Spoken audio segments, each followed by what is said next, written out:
lòng bư gây kít nào quá nào má chỉ đi nào ra quá mà brandu mong bằng chi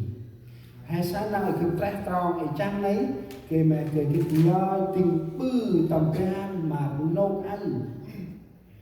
ăn hay sang cả chú hay con này bằng hai ngân chỉ chặt đơ không ôm cái đó mình mà chặt đơ này dùn bằng mà nào khách cô gái tất cả họ có một đứa con hoang đàn họ cầm theo với mình họ có thể nương cậy những tài sản mình có nhưng cuối cùng chính tài sản đó sẽ đưa mình đến chỗ chết. Nó vậy là bằng một trang ô trăm đời này đi na hay sao nào mà là tình bưa tầm ban mà phu ngọt nông ăn hay sao được phu con hành lên bằng trong trăm đời bài bằng nằm mà trong nơi chi bằng màu ô quay mắt rằng đùa đi nào không bước sau mọi ô quay ra tình mình cao nghĩ ra anh hên chỉ lẽ ngôi chìm đường hồ bộ cá mà quay ra anh lẽ ngôi trai chìm đường hồ bộ cá mà ra đủ ta là hãy các mà còn hành lên một cái nào mà ô mà bước ra đủ đi mong ai sao nào quay ra là ta mà cứ ho nào mình mê cần mày lòng bư cây kít nào quá nào má chỉ nào ra quá mà brandu mà bằng món bằng chỉ để hạt trên nhận thức đó cứ bia nếu con hành lên món nào trôi con hành lên tận sức mà mình tâm nào dân rồi lý do nào đẩy con hoang đàn trở về cùng cha hay sao nào cứ mình ôm ta món nào trôi mà con hành lên này tận sức tài mà mình món nào in trôi tầm bằng món nào cặp tắc tầm bằng món đời mua tâm tầm bằng tình bằng lợi sức mà bước tài món nào ta đọc này chỉ nó làm màu nhang nút bằng mà bự bằng lợi sức trong lòng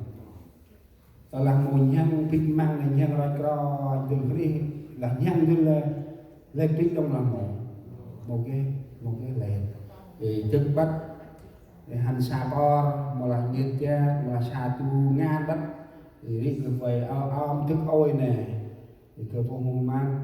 thì nghe cha thì đi xa kèm theo bắt mang đi đủ thì áp tới một cái xa ôi xa kèm theo thì nên tâm ra nó con lâu hay sao bố đi bằng phút minh tầm nguyên hâm chỉ là mà là tàn nhí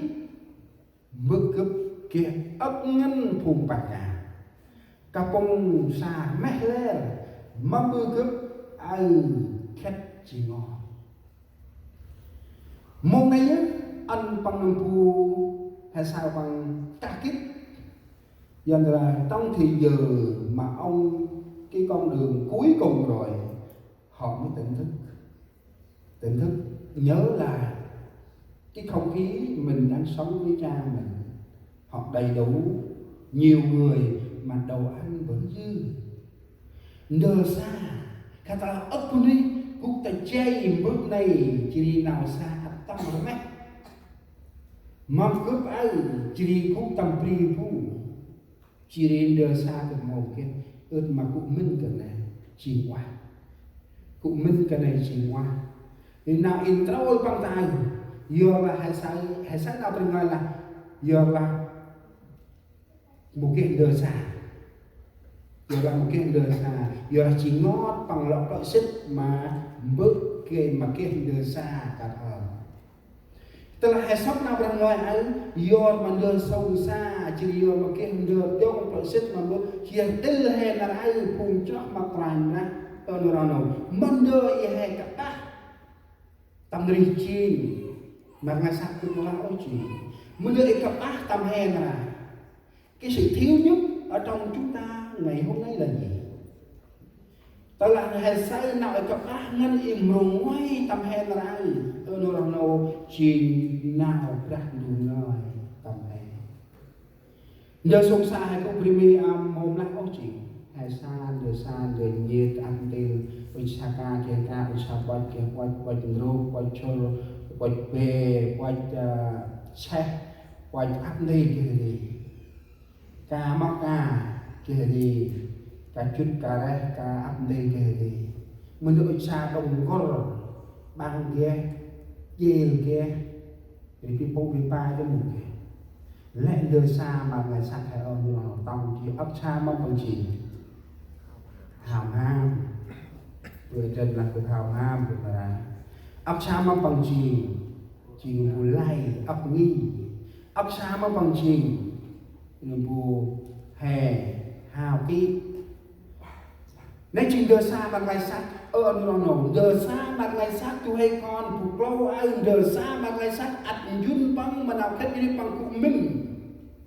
cặp bông sàn mẹ lên là máu bự cướp ai kết chỉ ngọt dù đứa con hoang đàn họ ăn bao nhiêu xài bao nhiêu tiền của nhưng vẫn cuối cùng sẽ đưa họ đến con đường chết. Katalah pangkit dak đưa ấp đôi đông một nay mà con đi hành lên ai lẽ chắc đưa bằng xa mà dun bằng mà nào hết hay sang đưa xa này nó môi trường đưa xa mà hay là nào tầm đất ấy kèm hay kít mong đưa hay xa kèm mà ân huyên hay kèm nào đi nào rồi mong đưa hay xa nào bằng ngoài mà bằng chiến chim cặp bông nào đi nơ nào bằng ngoài mà bằng chim theo sức dung nào bằng ngoài mà bằng chim tu cha đi nơ này dưới chim ăn bol phun cho hay xa mà duyên hay kia nào đi ngân bu nam sang ngân nào bằng ngoài bằng đá kia nào đi ngân bu nam chỉ mình ngân nào bằng ngoài bằng mà từng năm du xuân sai mà cười sa ca hoàng nghỉ bu nam ngái đã nào bằng ngoài du suy một ngoài tròn và du xuân ở ăn mày minh vì măng nông na gây mà mày chắc chiên tầm lẹ tròn mày hẳn này dân nào anh là làm cái nó tôi còn nằm ở kia trap đơ bằng nhốt bằng tông trap đơ này chuyên bằng tầm nào khác khác là bằng tu ngay đặt chạy bước bằng nào khách mà gặp từng bằng na tâm đó nó tâm nó đi chiên hay là đó là hay sáng nó đi chiên hay là do mà nó đi chiên hay trap đơ hay kia được buồn là lấy được buồn nào mình hay là bị tu ngay đặt ngoài như ra mỗi cái này tu ngay đặt nghỉ ra tu ngay đặt ngoài ra thì mình chút này hè nam là hay kết trap đơ hay kết nào là mình hay kết nằm xoan hem ra pitch mà hỏi nằm bên hè sắc chân hè mà ô mà lên lẽ chậm đưa này mà tanh hà nào đó ít khai ngân à ăn nó hè nó ăn hè đi kia nào là luôn ngày hay sao được sập lục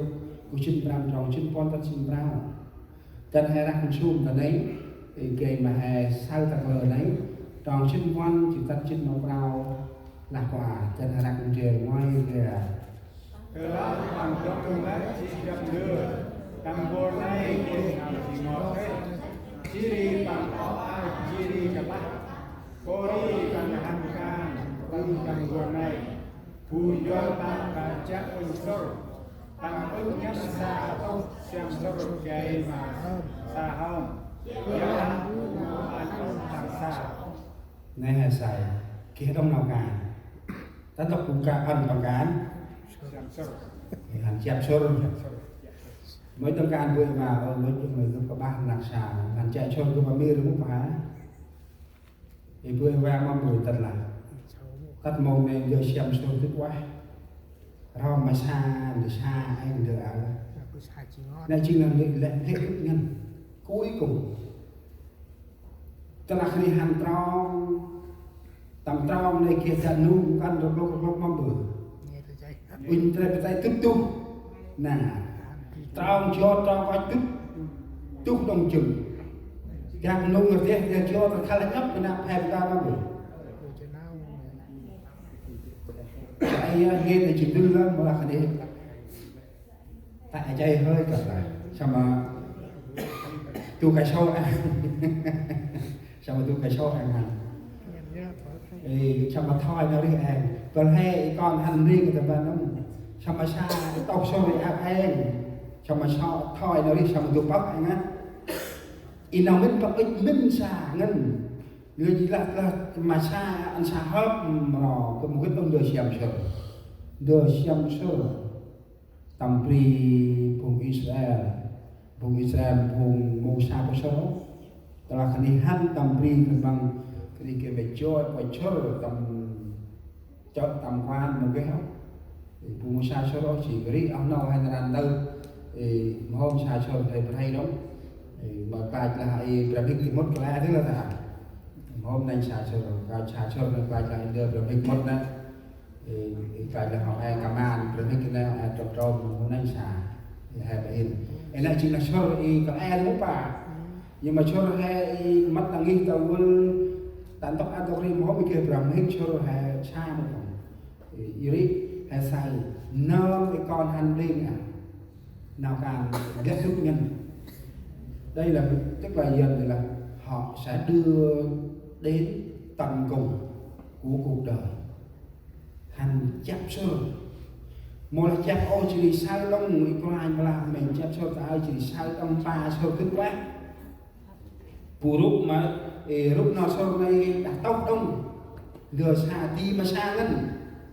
thì bước cầm coi cho này kia tuôn nặng xa thì roi bà cả